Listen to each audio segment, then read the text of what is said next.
제가 오래전에 읽은 책 가운데 더 로드라고 하는 그런 책이 있습니다. 더 로드라고 하는 영화로도 만들어졌죠. 그 내용은 지구가 종말을 맞이한 그런 내용이에요. 지구가 종말을 맞이했고, 근데 지구 안에는 그런 여러 가지 그 사건들로 인해서 좀비들이, 좀비 아시죠? 막 사람이 변화가지고 괴물처럼 변한 그런 좀비들. 지구에 좀비들이 가득하고, 정말 그 위험한 그런 세상이 되어버렸어요. 그런데 그 위험한 길을 아버지와 아들이 떠납니다. 길을 떠나요. 이 아버지와 아들이 길을 떠난 목적은 희망을 찾았습니다. 어딘가 우리가 살 곳이 있을 거야. 어딘가 보다 안전한 곳이 있을 거야. 라고 하는 기대를 가지고 희망을 찾아서 아버지와 아들이 길을 떠나죠. 그리고 그 가는 길 위에서 많은 일들을 겪습니다. 위험을 겪고 또 만남과 이별을 경험하기도 하고 또 행운을 경험하기도 하고 또 여러 가지 다양한 일들을 겪으면서 이제 희망을 찾아서 아버지와 아들이 길을 떠나는 그런 영화고 또 소설 책이 훨씬 더 흥미진진하게 진행됐던 것으로 기억을 합니다. 아직도 제가 상세히 기억을 합니다. 아마도 그 저자는 인생이 희망을 찾아서 길을 떠나는 것 같다라고 하는 말을 하고 싶은 것 같아요. 인생은. 여러분, 그런 의미에서 오늘 저는 여러분이 오늘 본문의 중심에 서 있는 아브라함의 종을 특별히 좀 주목하기를 바랍니다. 왜냐하면 이 아브라함의 종 역시 길을 떠나고 있기 때문에 그렇습니다. 그럼 길을 떠나고 있습니다. 가까운 곳으로 산벌을 떠나는 걸음이 아니고 주인 아브라함으로부터 그 아들의 아내가 될 여인을 찾아오라고 하는 막중한 사명을 가지고 그 길을 떠나고 있는 것이죠. 그런데 이 종은 낙타 10피를 가지고 거기에 온갖 보물을 싣고 여러 수영원들을 거느리고 이제 길을 떠납니다. 그리고 그 모든 보물들은 사실 이삭의 아내가 될 여인과 그 집 식구들에게 제공할 그런 선물들이죠. 그래서 이 모든 것을 가지고 길을 떠나요. 그 길은 그 아브라함이 거하던 곳에서 아브라함의 고향까지 약 700km, 800km 정도 되는 상당히 먼, 그 옛날로 보자면 먼 그리고 아주 위험한 여행길이죠.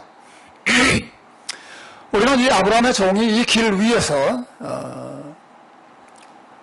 마지막 끝에 가서 결국 자신의 사명을 완수하고 이삭의 아내가 될 여인을 만나게 되는 장면까지 우리가 오늘 본문을 통해서 보게 됩니다. 사명을 가지고 떠나는, 사명을 이루기 위해서 떠나는, 사명과 함께 길을 떠나는 이 아브라함의 종의 모습 속에서 우리는 신자의 삶에 대한 아주 중요한 교훈 하나 배웁니다. 그것은 신자의 삶이라고 하는 것, 신자의 길이라고 하는 것은 사명을 이루기 위한 길이다라고 하는 것이죠. 여러분, 신자의 삶은 단순히 하루하루 열심히 살아가는 삶이 아니에요.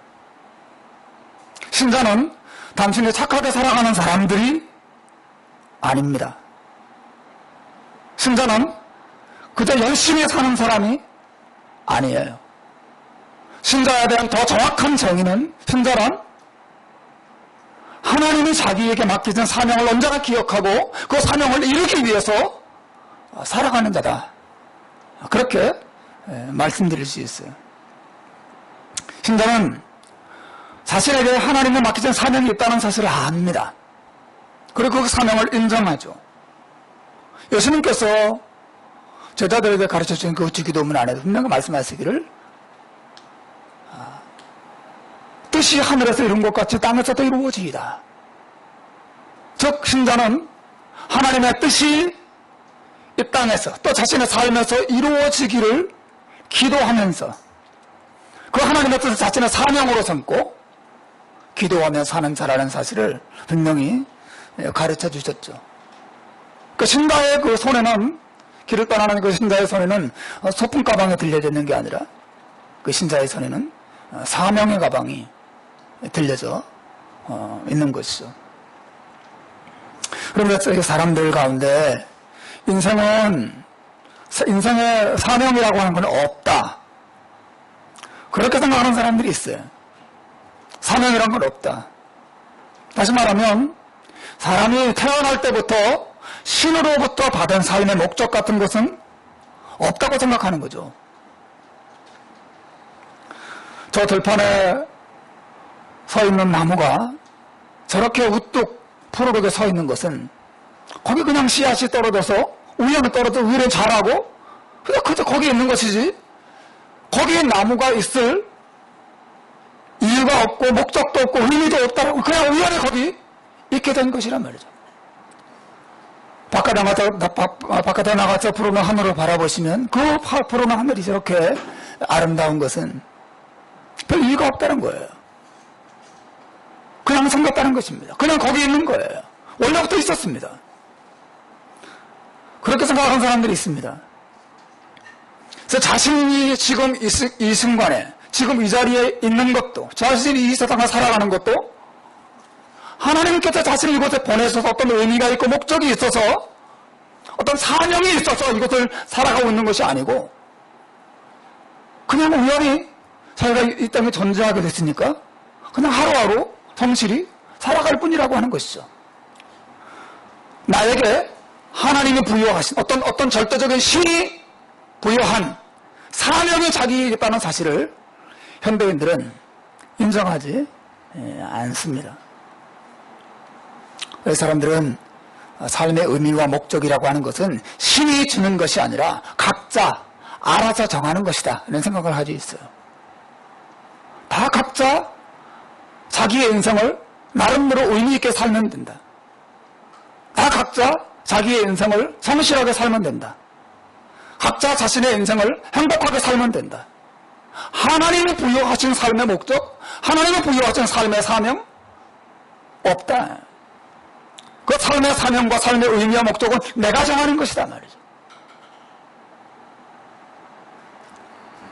그래서 어떤 사람은 돈을 위해서 살고, 어떤 사람은 쾌락을 위해서 살고, 어떤 사람은 지식과 학문 연구를 위해서 살고, 어떤 사람은 나라와 민족을 위해서 살고, 그죠? 어떤 사람은 가정과 자기 자식들을 위해서 살고, 무엇을 위하든 사람이 자신의 삶의 그 사명과 목적은 자기가 정하는 것이란 말이죠. 여러분, 이것이 사람들의 일반적인 생각이에요. 하나님은 나에게 주신, 내 인생에 주신 사명 없다는 거죠. 그래서 사람들은 늘 이렇게 말합니다. 인간은 누구든지 자신이 원하는 방식대로 살 권리가 있다. 혹은 자기가 원하는 방식대로 살 수 있는 자유가 있다 라고 생각합니다.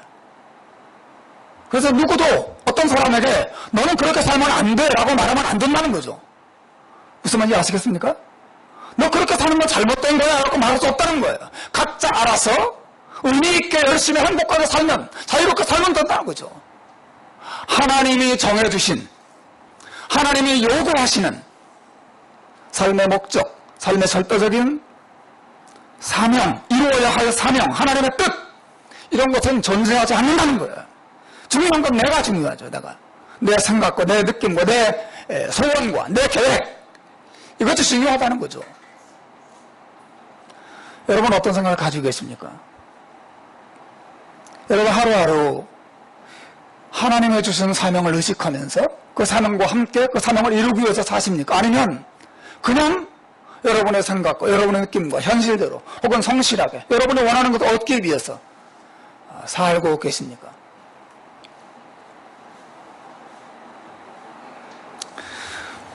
여러분, 현대인들이 가지고 있는 이런 인생관은 결국 자기 생각과 자기 기분, 자기 욕망을 위해서만 살아가게 만들어요. 그런 인생은 무너집니다. 언제 무너집니까? 시련과 혼란을 만날 때 그런 인생은 무너져요. 왜 그렇습니까? 그 사람은 하나님이 주신 이 세상의 모든 것에 의미가 없다고 생각하기 때문에 시련과 혼란에 의미가 있겠습니까? 내가 생각하고 내가 계획하는 것이 다 이루어질 때는 행복하지만 그 모든 것들이 무너져 내리고 고난에 닥치고 질병이 찾아오고 그래서 삶이 흔들리고 뒤집힐 때 거기에서 무슨 의미와 목적을 발견할 수 있겠습니까? 의미가 없는 것이죠. 다 고문하는 것이죠. 허망하는 것이죠. 단순히 자기가 좋아서 자기가 원해서 살았을 뿐인데 그 삶의 시련과 혼란에 닥치면 그 속에서 어떤 의미와 목적도 발견할 수 없기 때문에 공허함을 느끼고 좌절하고 절망에 빠지고 결국은 심하면 자살에까지 이르게 되는 것이죠. 그러나 여러분, 신자는 무엇을 붙잡고 사는 사람입니까? 신자는 이 세상 모든 일에 의미가 있다고 믿는 것입니다. 내가 이 세상에 존재하는 것도 의미가 있고 이 세상 만물이 존재하는 것도 의미가 있고 목적이 있으며 시련과 혼란조차도 하나님의 뜻이 있어서 내게 보내는 것이라고 하는 분명한 이해와 믿음을 가진 사람들이 신자죠. 신자는 하나님이 자기에게 맡겨주신 자기에게 이 땅에서 이루라고 말씀하신 사명이 있다는 사실을 항상 기억하고 사는 사람이에요. 아무 생각 없이 내가 원하는 대로 내 뜻과 계획을 이루기만 하면 그것도 충분하고 심지어 하나님조차도 자기의 뜻과 계획을 도와주시기만 하면 된다라는 생각을 신자는 결코 갖지 않습니다. 그 세상적인 방식의 삶이죠. 사랑하는 여러분, 우리에게는 하나님이 주신 사명이 있어요.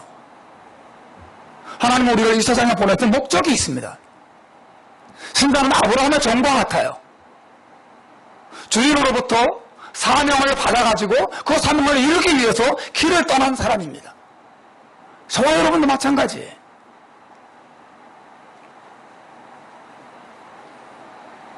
우리 초등학교 때 국민교육헌장 다 읽고 달달달달 외우고 그랬지 않습니까? 맨 처음, 끝까지 기억은 다 안 나지만 맨 앞에 어떻게 시작합니까? 우리는 민족 중흥의 역사적 사명을 띠고 이 땅에 태어났다. 우리는 민족 중흥의 역사적 사명을 띠고 이 땅에 태어났다. 여러분, 한 나라의 국민도 그 나라, 그 민족을 번영하게 하기 위한 역사적인 사명을 항상 생각하면서 살아야 된다고 교육을 하는데, 여러분, 우리 신자들은 하나님께서 나를 이 세상에 보냈다는 사실을 알고 믿는 신자들은 얼마나 더 하나님이 부여하신 사명을 생각하는 것이 마땅하겠습니까?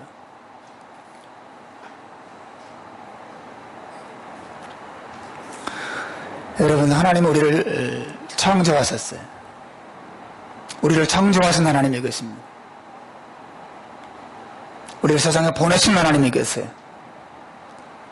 목적이 있어서 하라고 주신 사명이 있다라고 하는 것이죠. 그게 뭘까요? 성경에 여러 구절들이 있지만 이사야 43장 21절에 보면 이런 말씀이 있어요. 이 백성은 내가 나를 위하여 지었나니 나의 찬송을 부르게 하려 함이라. 여러분 따라서 합시다. 이 백성은 내가 나를 위하여 지었나니 나의 찬송을 부르게 하려 함이라. 하나님께서 우리를 지으셨는데 각자 알아서 살아라 그렇게 보내신 게 아니에요. 각자 열심히 살면 돼. 그냥 네가 원하는 대로 행복하고 자유롭게 살아라 그렇게 우리를 지으신 게 아니란 말이죠. 목적이 있고 의미가 있고 사명을 줘서 보내셨어요. 그 사명은 여러 가지로 말할 수 있지만 오늘 본문은 하나님 우리를 지으신 것은 하나님을 위해서 지었는데 특히 하나님의 찬송을 부르게 하기 위해서 우리를 지으셨다. 나의 찬송을 부르게 하려면, 이 말이 무슨 말입니까? 뭐 길게 복잡하게 설명하려면 한이 없겠지만, 하나님을 찬송하며 산다는 게 뭐예요? 이것은 하나님이 우리의 기쁨이 되시고 우리는 그분의 기쁨이 되는 관계를 누리게 하시려고 세상에 우리를 보내셨다는 거죠.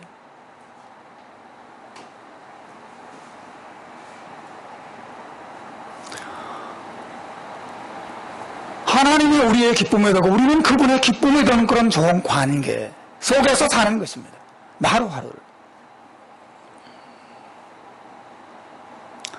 여러분 하루하루 사셔도 하루하루 생활 속에서 하나님을 바라보면서 그 속에서 여러분 기쁨을 누리면서 살아야 그게 하나님 여러분 세상에 보내신 목적을 이루는 삶이에요. 뿐만 아니라 하나님 여러분을 바라보실 때 여러분 속에서 하나님의 기쁨을 얻으시고, 오, 현규 너무 멋있구나, 난 너 때문에 너무 기쁘다 라고 하는 모습을 보여주는 그런 삶을 하나님 우리에게 원하신다고 하는 것이죠. 그런 삶을 우리에게 주시려고 우리 세상에 보내셨다. 그렇게 성경은 말하고 있어요. 에베소서 1장 6절에도 같은 사실이 언급되고 있죠. 한번 읽어봅시다. 시작. 이는 그의 사랑하시는 자 안에서 우리에게 거저주시는 바 그의 은혜의 영광을 찬미하게 하려는 것이라. 즉 하나님께서 우리에게 주신 구원의 은혜, 구원의 놀라운 사랑을 생각하면서 늘 그분을 찬송하고 그분을 기뻐하는 사람으로 만드시는 것이 하나님이 우리를 세상에 보내주고 구원을 경험하게 하신 목적이라고 말하고 있어요. 우리가 하나님을 바라보는데 기뻐하고 그 기쁨 때문에 우리가 하나님의 기쁨이 되어드리는 그런 삶, 하루하루. 여러분, 이것이 하나님 우리를 세상에 보내신 목적인데 여러분 한번 자신을 돌아보십시오. 여러분 입술에서 하나님으로 인한 기쁨의 찬송이 흘러나오고 있습니까? 하나님, 저 하나님 너무 기뻐요. 하나님 너무 감사해요. 저 하나님 때문에 너무 행복해요. 그렇게 하루하루 순간순간 그런 마음으로 하나님과 관계를 맺고 그 관계 속에서 여러분 살아가고 계신가요? 또 하나님 여러분을 바라보실 때 너 너무 기쁘구나. 너 정말 나를 알고 나를 인정하고 내 뜻을 행하고 나를 찾고 나와 교제하며 살다니. 난 너 때문에 너무 기쁘다. 나 너를 볼 때 너무 행복하다. 라고 하는 그런 모습을 보여주기 위해서 하루하루 여러분 살고 계세요? 여러분 어떠세요? 많은 사람들이 사명 생각하면 무슨 큰 일을 하는 거라고 생각해요. 목회자가 되고 선교사가 되고 뭐 큰 프로젝트를 이루고. 여러분 그런 것도 중요한 사명이지만 더 중요한 것은 일상의 사명이에요. 매일매일 우리가 하나님 때문에 늘 기쁘고 하나님도 우리 때문에 기뻐하시도록 해드리는 그런 삶. 여러분 이것이 하나님 우리를 세상에 보내신 분명한 목적이에요. 사도 바울이 그 사명을 고린도전서 10장에서 이렇게 종합해요. 한번 읽어봅시다. 시작. 그러므로 너희가 먹든지 마시든지 무엇을 하든지 다 하나님의 영광을 위하여 하라. 너희가 먹든지 마시든지 무엇을 하든지 하나님의 영광을 위하여 하라. 여러분 이 말씀 어떻게 이해하십니까? 아까 말했던 이 백성은 내가 나를 위하여 지었나니 나의 찬송을 부르게 하려 함이라는 말씀과 사실은 같은 거죠. 우리가 하나님 때문에 기쁨을 누리고 하나님도 우리 때문에 기쁨을 누리시도록 그렇게 살아가는 것. 날마다 하나님과 관계 속에서 살아가는 것. 날마다 하나님과의 교제 속에서 살아가는 것. 날마다 하나님을 바라보면서 사는 것. 날마다 하나님의 은혜를 누리는 가운데 사는 것. 거기에 우리 신자의 삶이 있다라고 하는 것입니다.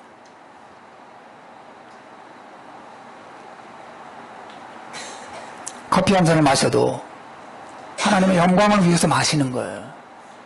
어떻게? 저는 커피를 하루 한 잔 이상 안 마시려고 애를 씁니다. 커피를 좋아하는데 그 커피가 내 속을 많이 쓰리게 하더라고요. 그래서 이게 몸 건강에 별로 안 좋다. 근데 제가 왜 건강을 위해서 커피를 좀 줄입니까? 하나님의 일을 해야 되니까. 하나님의 일을 하면서 좀 더 건강하게 주님의 일을 섬기고 싶은 마음으로 제가 커피를 좀 줄입니다. 저는 그것이 하나님의 영광을 위해서 커피를 마시는 거라고 생각해요. 고기 한 점을 먹더라도 하나님의 영광을 위해서 먹는 것입니다. 이거 먹고 내가 힘을 내야지. 똑같은 커피라도 어떨 때는 정말 하나님을 기쁘시게 하기 위해서 마시는 경우가 있어요. 좀 피곤하고 머리가 좀 막지 못할 때 하나님 제가 맑은 머리가 필요한데 커피 한잔 하겠습니다. 여러분, 하나님의 영광을 위해서 마신다는 게 그런 거죠. 여러분, 사명을 위해서 산다고 하는 것은 큰 업적을 이루기 위해서 하는 것을 말하는 게 아니에요. 하루하루, 순간순간 하나님을 생각하고 하나님을 기쁘시게 하기 위해서 말하고 생각하고 먹고 마시고 자고 일어나서 일하고 하는 그런 모든 삶을 의미하는 것이죠. 그러므로 여러분, 이 세상의 삶은 단 두 종류만 있을 뿐이에요. 자신의 충동과 욕망에 의해서 움직이는 삶이 있고 하나님이 주신 이 사명에 의해서 움직이는 삶이 있어요. 사명에 의해서 움직이는 거죠. 그 사명을 생각하는 것입니다. 내가 누구고 내가 왜 여기서 있는지, 내가 왜 또 이 세상에 살아가고 있는지를 항상 생각하면서 사는 거죠. 사도행전 20장 24절에 보면 사도 바울의 아름다운 삶의 모습이 나타나고 있어요. 이 구절도 한번 읽어볼까요? 20장 24절 시작.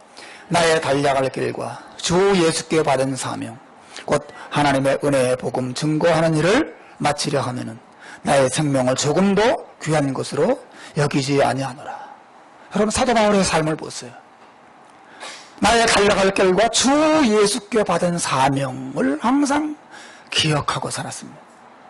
사명에 의해서 바울이 움직이고 있습니다. 사명이 그에게 동기부여를 주고 있습니다. 사명이 그로 하여금 기뻐하게 만들고, 사명이 그로 하여금 성실하게 만들고, 사명이 그로 하여금 다른 사람을 섬기게 만들었어요. 나의 달려갈 길과 주 예수께 받은 사명, 곧 이 하나님의 은혜의 복음을 다른 사람들에게 말하는 일을 위해서는 내 생명을 조금 더 귀양스럽게 하지 않는데, 정말 이 하나님 나를 사랑하시고 나를 위해서 자기 아들을 주신 하나님의 은혜와 사랑을 드러내고 그것을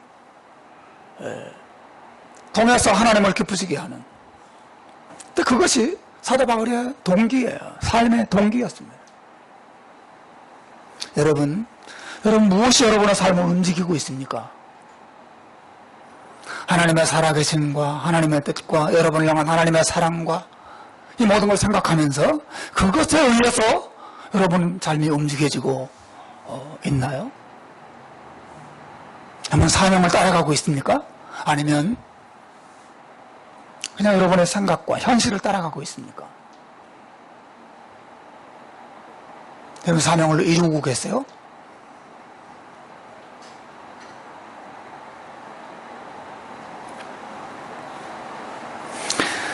여러분, 여러분에게 의미 있는 하루라고 하는 게 어떤 거예요? 오늘 참 의미 있었다. 오늘 참 보람이 있었다. 어떤 하루가 의미 있고 보람 있는 하루인가요? 오늘 가게 손님도 많이 와서 돈도 많이 벌었다. 오늘 내가 사람들로부터 칭찬을 많이 받았어. 내가 계획했던 어떤 일을 내가 원하는 것만큼 다 이루었어. 여러분, 그런 일이 일어났을 때 참 의미 있고 보람 있는 하루를 잘 보냈다 이렇게 평가하십니까? 그러나 여러분, 성경이 말하는 의미 있는 하루란 하나님이 주신 삶의 목적을 이루는 삶이 의미 있는 하루예요. 하나님이 주신 삶의 목적을 이루는 하루. 자, 여러분, 수돗물을 콸콸콸콸 틀어놨다고 생각해 보세요. 수도꼭지에서 물이 막 확 쏟아지고 있어요. 보통 사람은 그 쏟아지는 물을 보고 누가 이렇게 물을 틀어놨어? 물이 낭비가 되잖아. 보통 그렇게 생각하죠.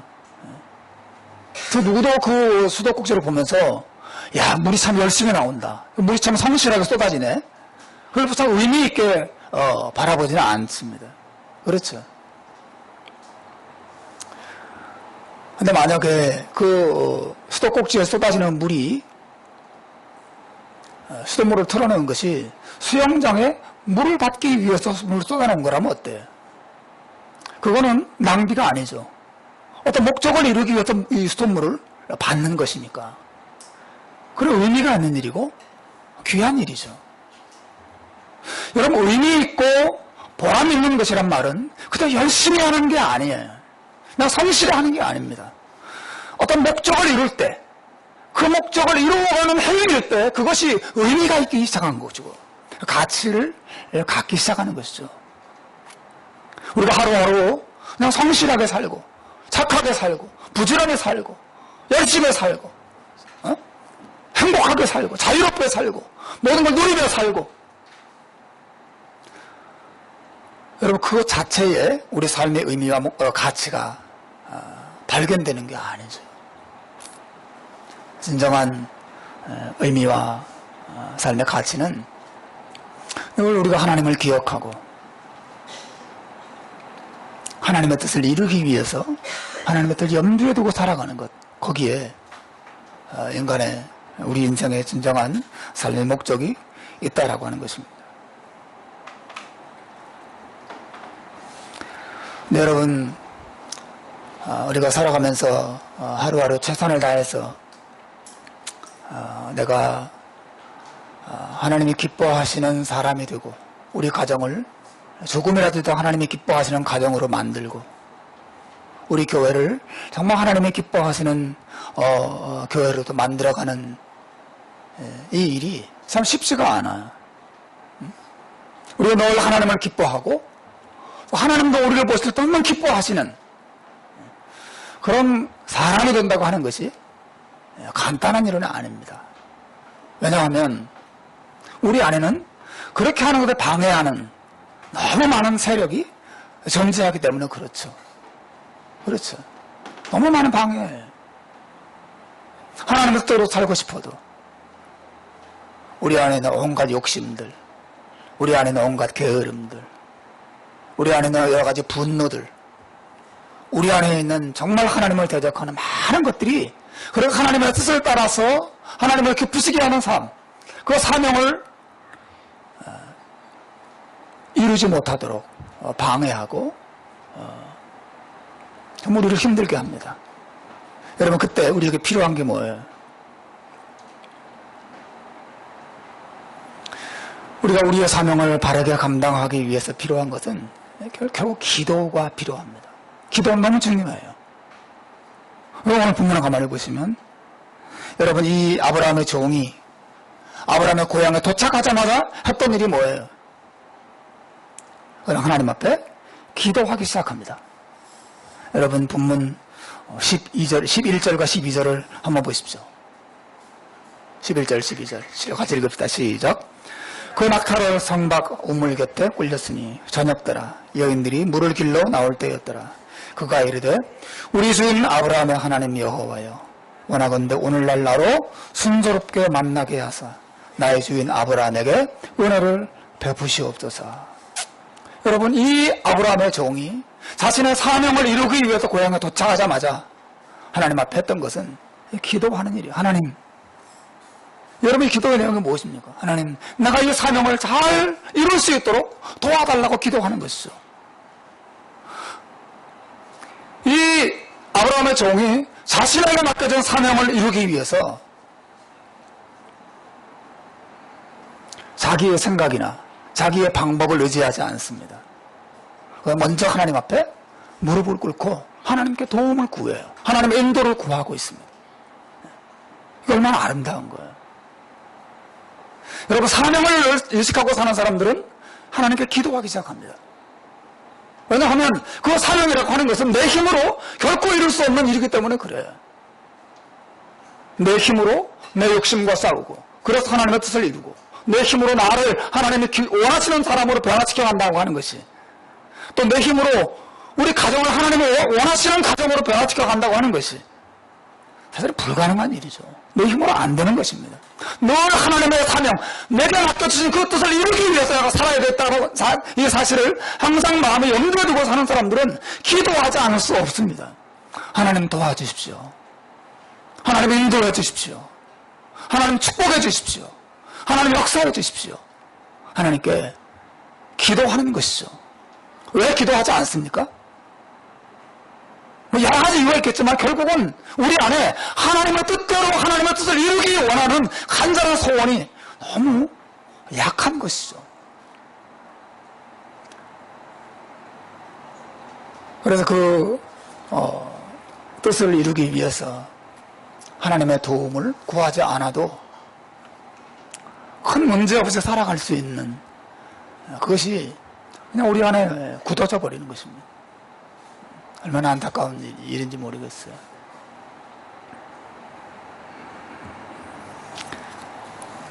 여러분, 아브라함의 종이 하나님 앞에 기도하는데 뭐라고 기도합니까?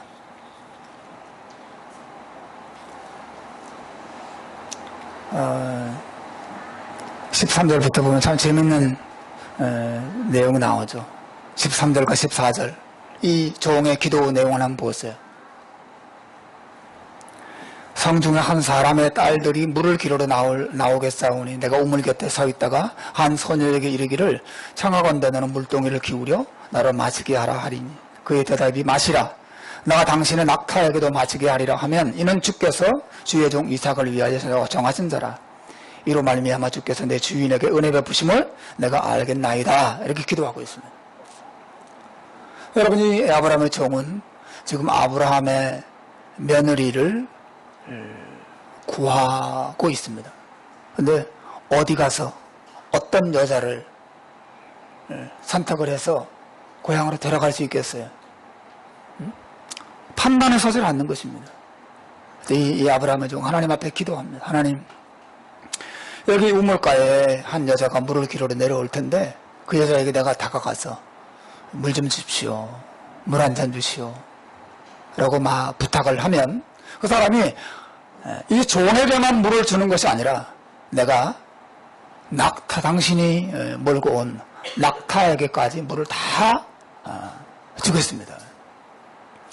만약에 이 여인이 그렇게 말하면 그 여자가 하나님이 정하신 여자인 줄 알겠습니다.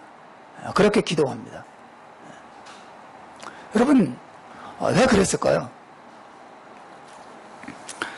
사실 이것은 이 아브라함의 종이 이삭의 아내 될 사람의 성품을 보는 것을 의미해요. 성품. 여러분이 알다시피 낙타는 사막 여행에 안성맞춤이 된 그런 동물이죠. 그래서 이 낙타는 기온이 40도 이상 올라가도 땀을 거의 흘리지 않는다고 합니다. 그리고 똥과 오줌도 수분이 거의 섞이지 않아서 아주 진한 오줌과 아주 딱딱한 똥을 넣는다 그래요. 그래서 항상 이 수분을 잘 저축하고 있죠. 물론 그의 그 등에 있는 이 큰 혹, 여기 물이 들어있을 거라 사람 생각하는데 물이 들어있지는 않습니다.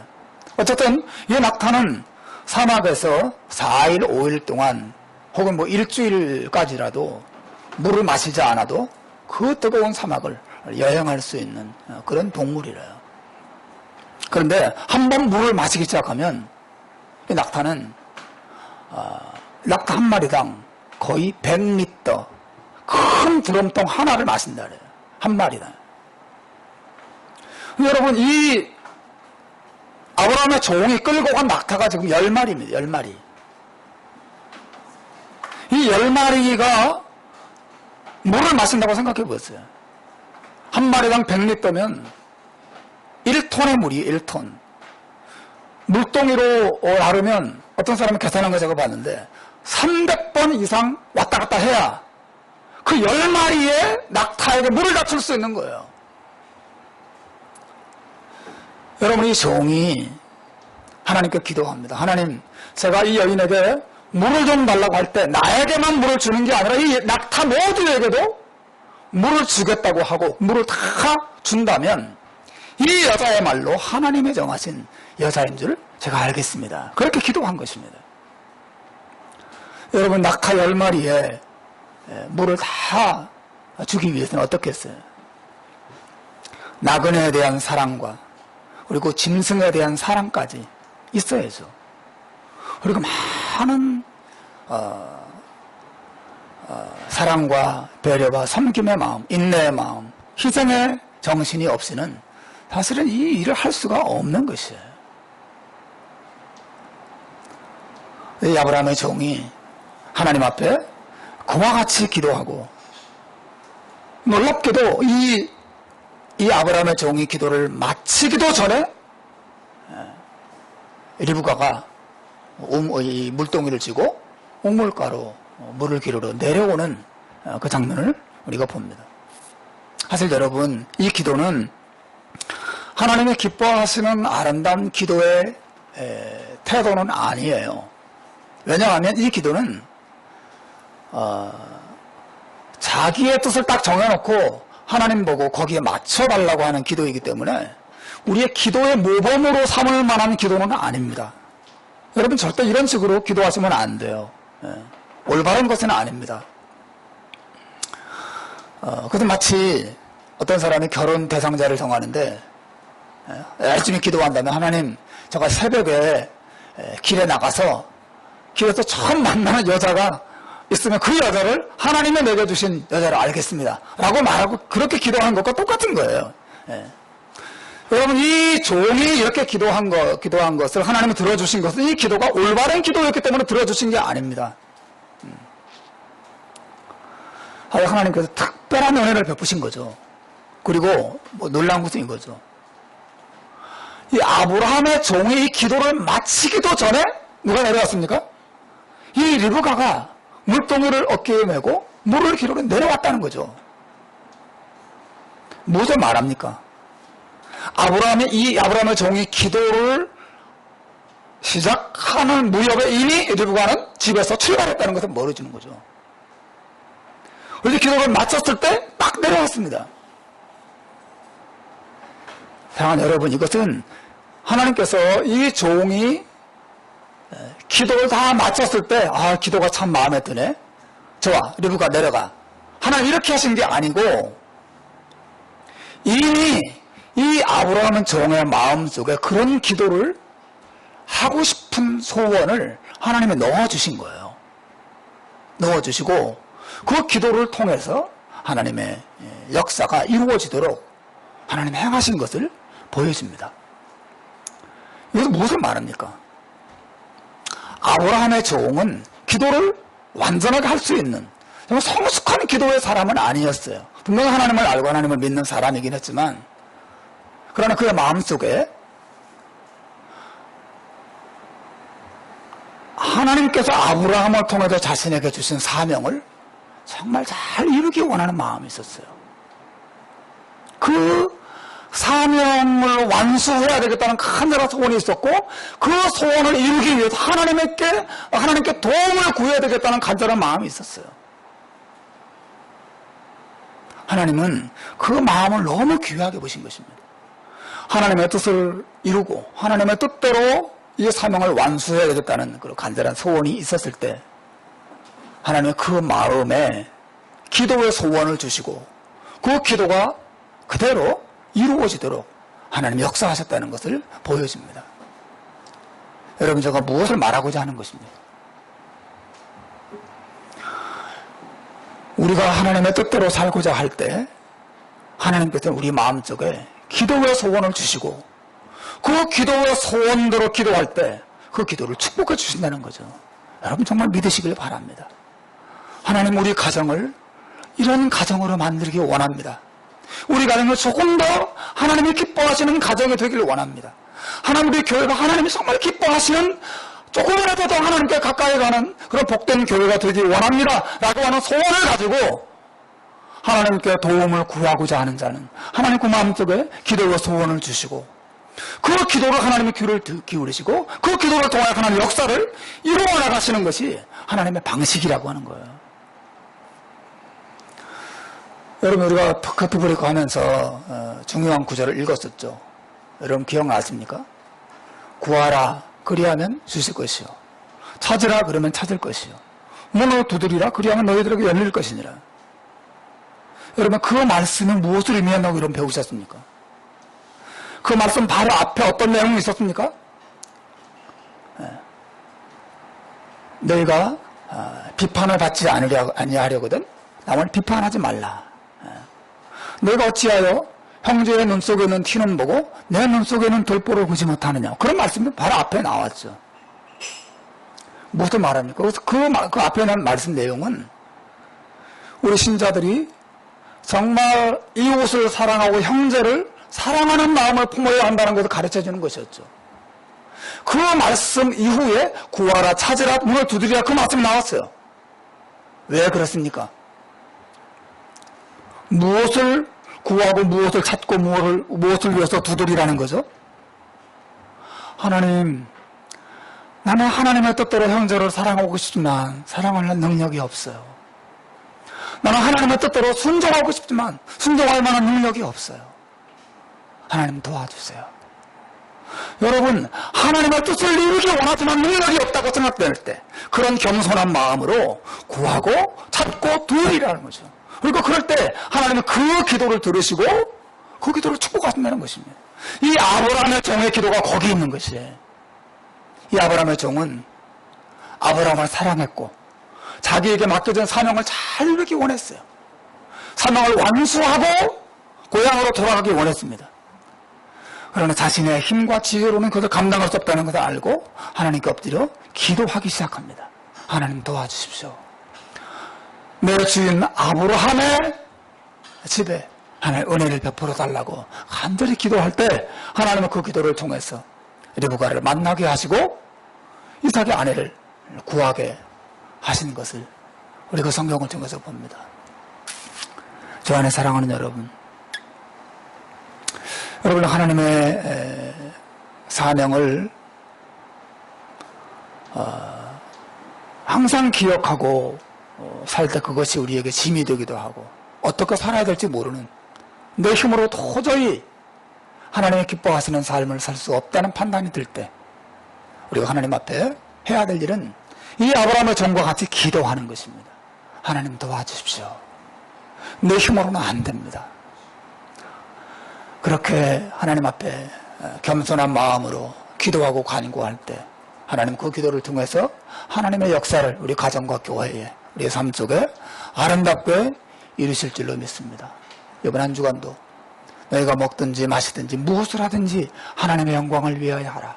그것이 우리의 사명인 줄 알고 하나님 없이 그냥 성실하게 열심히 사는 것으로 만족하지 말고 하나님의 나를 이 세상에 보내신, 이 가정에 보내신, 이 땅에 보내신 목적이 무엇인가를 늘 생각하면서 믿음으로 순종하며 또 기도하며 나아가는 그 기도의 축복을 경험하는 여러분의 삶 되시기를 주의 이름으로 축원합니다.